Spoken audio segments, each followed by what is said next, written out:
తిరుప్పావై లేదా మేలినోము మాసం.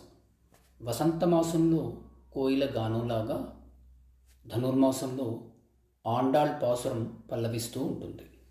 ఆండాళ్ శ్రీకృష్ణుడి భక్తురాలు. మార్గశిరంలో తెల్లవారుజామునే లేచి తలారా స్నానం చేసి నోము నోచుకుని కృష్ణుణ్ణి ఆరాధించాలని గోపకన్యల్ని పిలవడం నుండి తిరుప్పావై పాసురాలు మొదలయ్యాయి. మనం ఈ పాసురాలని అవగతం చేసుకుంటూ వెళితే ఆండాళ్ చెప్పేది మనకు హృదయంగమం అవుతుంది. రోజుకో పాసురంగా ధనుర్మాసం 30 రోజులు తిరుప్పావై మనతోనూ మనలోనూ మెదులుతూ ఉంటుంది. ఇవాళ ధనుర్మాసం 3వ రోజు, తిరుప్పావై 3వ పాసురం రోజు. 3వ పాసురంలో నోము కోసమని స్నానం చేస్తే ఏం జరుగుతుందో ஆண்டாள் చెబుతోంది. ஓங்கி உலகளந்த உத்தமன் பேர் பாடி நாங்கள் நம் பாவைக்கு சாட்சி நீராடினால் தீங்கின்றி நாடெல்லாம் திங்கள் மும்மாறி பெய்து ஓங்கு பெருங்க சென்னலூடு கயலுகள பூங்குவளை போதில் பொறிவண்டு கண்படுப்பத் தேங்காதே புக்கிர்ந்து சீர்த்த முலை பற்றி வாங்கக்குடம் நிறைக்கும்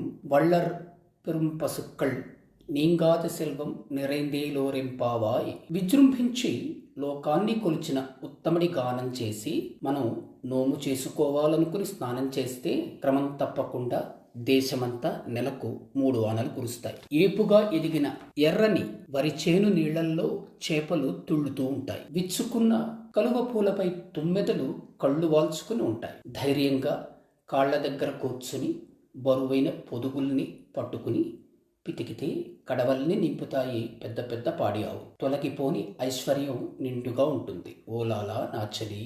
ఈ పాసురంలో విజృంభించి లోకాన్ని కొలిచిన ఉత్తముడు అని అనడం, విష్ణువు వామనావతారంలో వచ్చి విజృంభించి తన పాదంతో లోకాన్ని ఆక్రమించడాన్ని సూచిస్తోంది. ఏపుగా ఎదిగిన ఎర్రని వరిచేను నీళ్లల్లో చేపలు తుళ్ళుతూ ఉంటాయి అని, విచ్చుకున్న కలువ పూలపై తుమ్మెదలు కళ్ళు వాల్చుకొని ఉంటాయి అని చెబుతూ చక్కని గ్రామీణ దృశ్యానికి చిక్కని పద చిత్రీకరణ చేసింది ఆండాళ్.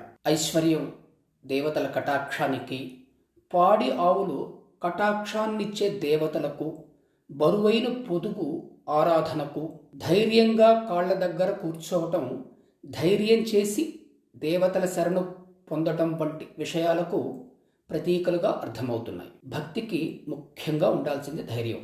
అందుకే ఆండాళ్ ధైర్యంగా అన్న శబ్దాన్ని ప్రయోగించింది.